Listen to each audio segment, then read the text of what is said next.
Donc, que Anne-Laure prenne le micro pendant voilà, 10 à 15 minutes, si tu veux bien, Anne-Laure. Ce sera avec bonheur. Voilà. Mais voilà, je pense qu'on est nombreux ici à être investis depuis assez longtemps à l'intérieur, surtout depuis l'arrivée du Covid. On est nombreux à soudain s'être intéressés beaucoup plus à ce qui est la politique systémique, même si on était déjà potentiellement intéressés par la vie de la cité, sur les choses qui nous tenaient à cœur, chacun dans notre domaine d'expérience, d'affect et de territoire. Et au cours des 3 dernières années, on a rencontré beaucoup de gens, tous, je pense, avec un objectif commun, à savoir, Christian en parlait très bien, le concept de la souveraineté populaire, qui est celle qui est en tout cas prévue en France. Je n'ai pas la prétention de connaître toutes les constitutions. Mais en tout cas, en tant que Française, celle de la France, on en est sûr, la souveraineté est censée être populaire. Et beaucoup de groupes à travers la France espèrent la mettre en place, parce qu'à ce jour, elle n'existe pas. On a plusieurs moyens de réussir à mettre en place cette souveraineté populaire. Certains partent du principe que les urnes sont une aberration et que ça ne sert absolument à rien d'y aller, parce que c'est fichu d'avance. Alors il y a quand même une partie de ces fichus d'avance qui est fichu d'avance si jamais on ne s'unit pas. Parce que les urnes, ce sont des process, et les élections ne sont pas faites pour les citoyens. Je vous invite, il est sorti, regardez le mémento du candidat et du mandataire financier. Je vous conseille de bien le lire. On peut se retrouver assez facilement avec des complexités. Il y a des gens qui pensent qu'ils ont créé un parti politique, mais ils ne sont pas sur le CNCCFP, et du coup ils ne peuvent pas avoir l'agrément pour un compte de campagne. Il y a pas mal de questions qu'on oublie de se poser en amont. Personnellement, je ne suis pas une personne qui a fait beaucoup d'élections. Je ne m'intéressais pas aux élections systémiques avant le Covid. J'avais voté 4 fois dans ma vie. Je suis allée prendre ma carte d'électeur à 27 ans parce que j'avais un copain qui militait pour le vote blanc. Donc je suis allée prendre ma carte d'électeur pour aller voter blanc. Et après, j'ai pas voté grand-chose, j'avoue. Je fais partie des gens qui n'ont pas beaucoup voté avant.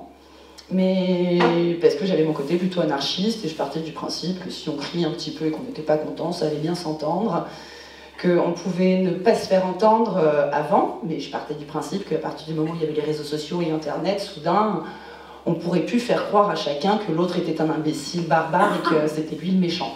Or, si, ça fonctionne toujours. Maintenant, c'est vrai qu'on est beaucoup à considérer, effectivement, et à comprendre qu'on vit à l'intérieur d'un storytelling propagandé par l'argent et le pouvoir, et que face à l'argent et au pouvoir, c'est compliqué de faire sortir une vérité.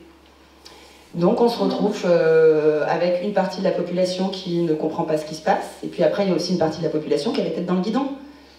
J'avoue que moi j'ai mis ma chatte en responsabilité, et on est responsable de ce qu'on gère. Maintenant, il y a des gens qui ont des enfants, qui se réveillent, qui speedent pour donner un petit déjeuner, pour courir, pour habiller, pour se demander ce qu'on fait le samedi après-midi, qu'est-ce qu'on fait pendant les vacances, comment on va manger. Ces gens-là, je comprends qu'ils n'aient pas le temps, parce qu'ils ont la tête dans le guidon, ils ont le quotidien, il faut survivre. Ils n'ont pas forcément le temps d'avoir regardé, cherché et pris toutes les informations qui existent. On a des conflits qui naissent à travers le monde, qui sont gérés qui sont créés par des personnes qui ont un intérêt financier, qui ont un conflit d'intérêts. Je suis toujours étonnée lorsqu'il y a des gens qui font une pirouette de 8-9 milliards en shortant des actions de American Airlines la veille du 11 septembre, et que derrière il n'y ait pas d'enquête et qu'on sache. C'était un attentat par un mec sous dialyse à l'intérieur d'une grotte fait par des mecs qui n'avaient jamais touché un outil de cette capacité. Quand on regarde les mouvements financiers qui ont lieu à chaque fois qu'il y a un conflit, j'invite la Cour des comptes à faire une véritable enquête, à faire un audit sur les shorts d'actions, les achats d'actions, les transferts d'actions.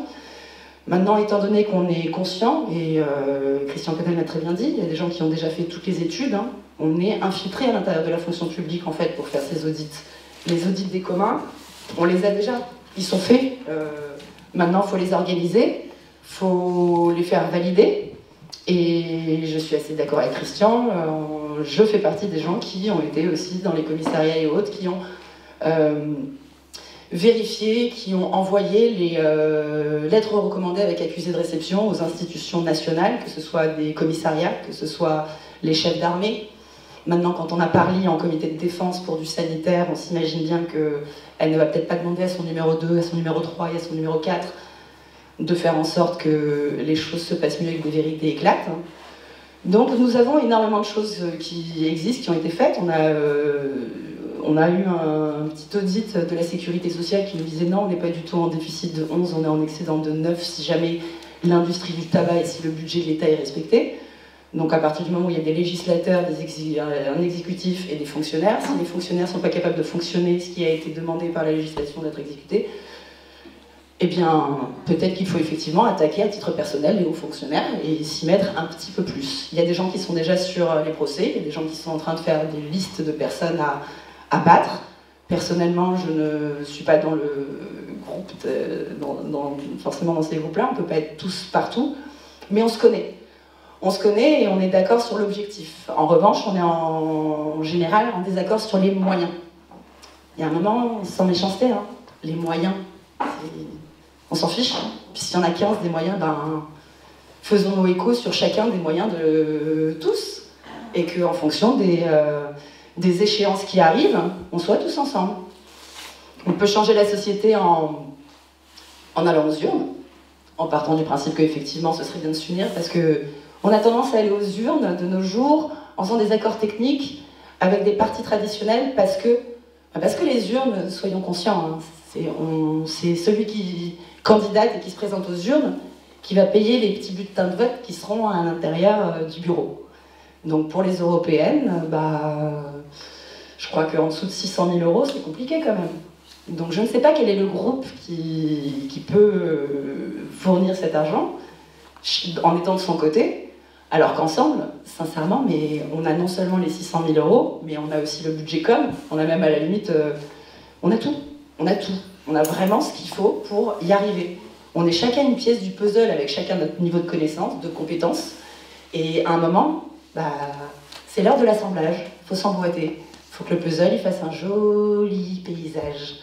Donc il y a des personnes qui ont la prétention de dire qu'ils se fichent de l'ordre de la liste et que c'est l'objectif le principal, et puis au final quand on leur dit on va voter la tête de liste, on va voter l'ordre de la liste, là soudain c'est compliqué. Donc je comprends aussi qu'il y a des gens qui ont plus de financement que d'autres et que quand on met de l'argent sur la table, on se dit que c'est compliqué si jamais il y a un hold-up et qu'il y a d'autres personnes qui ont d'autres moyens qui sont prévus pour y arriver. Les deux plus grands désaccords qu'on peut trouver, je crois, enfin les deux plus grandes, pas désaccords, pardon. La plus grande séparation, c'est ce qui part du principe qu'il faut uniquement les outils.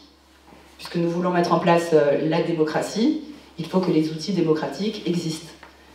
Les outils démocratiques, déjà, eux, c'est intéressant, mais il y en a plein. Quelle est la priorité? Même quand on est d'accord sur les outils démocratiques, quel est le premier à mettre en place? Le référendum, parfait. Tout le monde est d'accord pour faire des référendums, tout le monde part du principe que la population doit être informée pour avoir une information éclairée et fiable de façon à pouvoir faire un choix en conscience. Maintenant, à ce jour, comment mettre en place l'iségorie de façon à assurer un débat contradictoire en toute matière, de façon à assurer un véritable audit et que les gens puissent prendre des décisions? Moi, il y a plein de choses sur lesquelles je ne sais pas ce que je veux parce que je sais que je n'ai pas le niveau d'information nécessaire. Excusez-moi. Je ne sais pas, et il y a certainement des gens même dans cette pièce avec qui on pourra parler après, qui pourront me dire non mais, et qui m'expliqueront tout très bien. Mais par exemple, est-ce que j'ai envie de sortir de l'OTAN? Je ne sais pas. À titre personnel, je ne sais pas. Parce que je ne sais pas, je sais qu'on n'a plus la Légion étrangère, je sais que la France n'est pas censée s'armer, et que ça fait un bon moment que l'argent qu'on a pour la défense, ça arrive à l'Europe. Et quand l'Europe d'ailleurs a voulu faire son propre système de défense, Washington a bien rappelé que non, on est là pour faire le chèque. On n'est pas là pour réfléchir et pour se défendre nous-mêmes. Donc comment est-ce que la France peut s'en... Je ne sais pas. Donc moi, si on me dit sorti ou non de l'OTAN, à ce jour, je suis dans les ne se prononce pas. Ou je veux le débat contradictoire, et je ne suis pas plus bête que quelqu'un d'autre, on est tous anthropologues, on a tous la compétence et la capacité d'être anthropologue à partir du moment où on a des vérités en face de nous. Donc les outils, déjà, je pense qu'on est tous d'accord pour dire qu'il faut mettre en place des outils. Mais même sur les outils, quel vote, qui décide de comment est-ce qu'on vote, par quel scrutin, avec quels moyens, sur quelle plateforme. Sur la plateforme, si j'allais à l'informatique, qui détient le root pour pouvoir vérifier. On se base sur ça quand même, les amis. On est quand même en train de se prendre la tête et à ne pas réussir à s'unir, parce qu'on n'est pas d'accord sur comment est-ce qu'on comptabilise les ne se prononce pas à l'intérieur d'une votation. Ça peut faire un split avec 2 équipes. Ils sont en train de faire des accords techniques, ils sont en train de donner des pouvoirs supranationaux à l'OMS sans respecter la propre procédure du Parlement. Donc, unissons-nous sur toutes les échéances. Il y a des gens qui veulent prendre de force l'hémicycle. Pourquoi pas? J'ai fait partie de ceux qui appelaient l'armée. Je suis plus pour qu'il y ait l'armée parce que ça peut être propre. C'est simple, comme l'a dit Christian. Arrestation, réquisition, audit, procès. Et après, liberté ou peine. Après, je suis un peu fasciste parce que moi, je leur ferais bien casser des cailloux pendant très longtemps. Donc, moi qui ai des gens qui se rencontrent à l'intérieur de la prison et qui arrivent à créer des attentats en se rencontrant en prison avec la salle de sport et Canal+, on a quand même en France, l'hiver dernier, des SDF qui étaient en train de faire des petits vols de façon à dormir et manger en prison.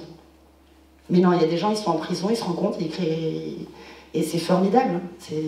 Et nous, on est en train de se prendre la tête et de se diviser sur les outils, le mandat impératif, super, quelle plateforme, comment, quel quota, sur quoi, quelles sont les bases. La reconnaissance du vote blanc, je crois qu'on est tous d'accord, ça fait l'unanimité. Après, il y a la charte de l'élu. En même temps, une charte n'engage en rien. On a quand même Macron et Castaner en 2017 qui nous rappellent l'engagement du gouvernement à sortir du glyphosate avant 2020. En attendant, on vient de re-signer. Donc les engagements, c'est bien. L'idée là, à ce jour, c'est pas de faire un programme pour les européennes, c'est de faire un projet général, un projet pour la vie de la France. C'est un projet pour les européennes, c'est un projet pour les municipales, parce que sans les municipales, les présidentielles, on voit bien ce que ça donne, on n'a pas les parrains, donc c'est un projet pour les municipales, c'est un projet pour les présidentielles, c'est un projet pour les cantonales, c'est un projet pour les législatives. Donc à un moment, il faut s'unir. En mars, j'étais en Russie en mars, et en Russie, ils veulent pareil, des petites cellules avec 3 personnes, et puis une fois qu'on a 3 personnes, on a une cellule dans la commune, et puis ensuite, et même quand on est tous d'accord à travers le monde, en Allemagne, pareil, j'y étais en juin, j'ai rencontré plein de régionalistes qui veulent faire des accords avec des produits de Russie, parce qu'on fait passer par la Chine et l'Inde pour des gazoducs. Je ne vais pas rentrer dans le détail de tout ce qui est énergie et autres, mais je ne vais pas me prendre pour Aurore Stéphane ou Loïc Le Floch-Prigent, ils sont bien meilleurs que moi pour en parler. Mais je les écoute, j'écoute et je pense qu'on est tous capables d'être anthropologues, que ce soit au niveau de l'énergie, de l'industrie, au niveau de la santé, de la pédocriminalité, au niveau du handicap, de la recherche, de la sécurité, la dette. Là, on a quand même l'Europe qui est encore en train, ce jour, de se demander comment donner 50 milliards, je crois, à Kiev. On n'est pas en guerre. Il y a une opération spéciale entre la Russie et l'Ukraine, et nous, on va aller encore donner, on se demande comment donner 50 milliards à Kiev. À un moment, est-ce que nous, on nous demande, nous, si on a envie d'être en conflit? Est-ce qu'on nous demande comment on nous aliène à une dette avec un taux d'intérêt? Il y a des personnes bien mieux placées que moi pour parler de la création de la dette, mais... Et pareil, pour les énergies aussi, je sais qu'il y en a qui sont bien plus doués que moi pour en parler aussi. Mais le respect de la sentience animale, qu'est-ce qu'on a? Il y a 91% des Français qui veulent plus de transparence dans le caddie. Il y a des OGM de nouvelle génération qui sont... Donc en fait, il y a les outils. Donc déjà, on n'arrive pas à se mettre d'accord sur les outils. Et ensuite, il y a des gens qui partent du principe, oui, il faut les outils, mais il y a des urgences tout de suite. On va pas revenir sur énergie, industrie, pédocriminalité, pouvoir de l'OMS sur la santé. Et après, on voit aussi des choses qui se passent. On nous dit, oh, regardez, il y a plein de choses bien. On m'a envoyé quoi, les décarboneurs. Donc, je lis les décarboneurs, je suis désolée de citer eux. Et je me dis, ah, c'est pas mal. Et puis au final, je regarde les propositions, mais oui, mais elles sont basées sur les résultats du GIEC. Bon, ben, faire des propositions en partant d'un constat qui est déjà biaisé de base pour la plupart des gens qui ont analysé le résultat. Je suis désolée, mais l'électrique c'est fantastique, c'est pas possible, le GIEC c'est la fête. Enfin, c'est à un moment, encore une fois, je vais pas me prendre pour Aurore Stéphane, mais la façon de traiter les matières premières, l'électrique c'est quoi? C'est 4 fois plus de cuivre, 7 fois plus de cobalt, il n'y a plus de cobalt en 2050, donc à part pour la pérennité des bienfaits des finances de l'industrie automobile, sincèrement, le GIEC, à part pour l'automobile, pareil, l'éolien, que ce soit terrien ou marin, c'est super bien. Bah, je suis vraiment pas sûre. Hein. Pareil, même bilan, même constat, même réflexion. Encore une fois, c'est pas le couteau qui plante, hein, c'est la main qui le tient. Moi, j'ai rien contre l'intelligence artificielle. Maintenant, on la programme, on lui demande quoi? Voilà, parce qu'après tout, si l'humain est égoïste et qu'il est incapable de réfléchir avec ses congénères, bon, bah, sur certains points, ça ne me dérange pas qu'on dise... Enfin, l'intelligence artificielle ne me dérange pas plus que ça. Maintenant, quelle est la main qui tient quel couteau? Même le système actuel, on a tous les garde-fous qui sont sautés. On a à ce jour pas mal de listes, du coup, qui sont en train de naître en France et qui disent la même chose. Même des groupes, enfin, j'ose pas en citer, parce que quand on cite un, tu te dis mince, il y en a un, il va m'en vouloir de ne pas avoir cité l'autre, mais les 577 de Prévost, c'est comme les appuis de Fortanet, c'est la même chose que l'Assemblée citoyenne de la ruche citoyenne, de Germe de France, c'est la même chose que l'Assemblée nationale parallèle, c'est la même chose que le groupe Structuration, mais on n'est pas d'accord, parce que non, il faut du papier, parce que dès qu'on en arrive sur l'informatique, et puis même quand on est sur l'informatique, encore une fois, comment est-ce qu'on vote? Comment est-ce qu'on fait quoi? Qui décide de qui décide? Et on se prend la tête, et on se divise sur ceci. J'attendais, je me demandais si tu allais parler du fait qu'ils étaient en train de discuter du sexe des anges. Donc voilà, donc discutons bien du sexe des anges, pour ceux que ça intéresse, ou sinon, pour ceux qui ont vraiment envie de faire quelque chose, et bah, peut-être qu'on pourrait juste trouver, plutôt qu'un accord technique de façon à pouvoir exister financièrement avec d'autres listes, bah, un accord technique entre nous, à défaut d'accord politique, alors qu'on devrait être capable de faire un accord politique tous ensemble, bah, faisons un accord technique, c'est pas grave, mais on le fait entre nous. On a assez de groupes en ce moment qui sont en train de faire des listes avec la prétention de pouvoir y arriver seuls, sachant qu'il y en a qui ne savent pas ce que c'est qu'un mandataire financier et qui se disent juste on s'en fiche, on va imprimer nous-mêmes nos bulletins, on va demander à les imprimer, du coup ça va bien se passer. C'est bien, c'est joli. Maintenant, on voit bien, celui qui a fait le meilleur score, je crois que c'est Jérémy Clément, le seul à avoir réussi à avoir une fois 1% en tant que citoyen au niveau des régionales. On est beaucoup à avoir fait quoi, du 0,79 sur plein de trucs. Hein. Mais faisons les 5% ensemble, nous, ensemble. Et puis en plus, on peut se faire écho. Et si on n'est pas en train de se faire bouffer par... parce qu'au final, on se retrouve à être le laissé pour compte de la liste avec laquelle on est en train de faire un accord technique, de toute façon, en général.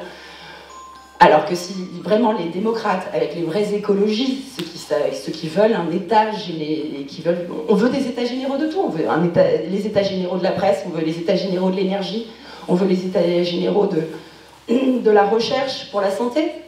Et le Parlement européen a le pouvoir de revoir les traités. Il a le pouvoir il a en théorie la compétence de contrôle financière et budgétaire. Il est censé être impliqué du début à la fin. Merci à certains eurodéputés tels que Rivasi d'avoir posé des bonnes questions qui n'ont pas encore de réponse. Et ben moi je demande aux prochains eurodéputés qui seront dans l'hémicycle pour la France de continuer, et puis pas que pour la France, parce que justement elle le disait très bien Rivasi, il y a les Allemands, tout le monde le demande, tout le monde en Espagne, on a les Italiens ici aussi, tout le monde attend la même chose. On a croisé les Bulgares à Paris, il y a encore samedi prochain des Russes. À travers le monde, toutes les populations attendent la même chose. Donc, même en Europe, si on arrive à créer dans tous les pays d'Europe des listes qui sont en accord technique ou politique, hein, idéalement bien sûr, sur les bases d'outils qui sont à mettre en place pour mettre en place la démocratie et voir un peu quelles sont tout de même les urgences qui sont en train de se passer, on peut même se faire écho à travers l'Europe. J'ai rencontré, on est plusieurs à avoir rencontré pas mal d'autres groupes à l'intérieur de l'Europe. En Europe, on peut se faire écho on a un nombre de dénominateurs communs qui est impressionnant et on se prend la tête sur des points-virgules de façon de mettre en place des choses. C'est, je pense, à peu près tout ce que... Voilà, donc il y a Fax Matter, il y en a plein qui ont fait énormément de choses. Faisons des audits, mais mettons-nous dans les mêmes cellules. Ou faisons un accord. on peut regarder et faire un accord technique, j'en sais rien, mais vu qu'on le fait avec d'autres groupes, que ce soit pour les législatives ou autres, si on arrive à faire des accords techniques avec d'autres, bah, faisons des accords techniques entre nous. Que la liste de Jérémy Clément, que la liste Décidons nous-mêmes, que la liste de Fortanet, que la liste de Prenons-nous en main, que tout le monde se mette ensemble sur des dénominateurs communs et qu'on avance et qu'on fasse un vrai bruit, qu'on se fasse écho à travers l'Europe. Voilà, je pense que c'est un peu tout ce que je veux dire.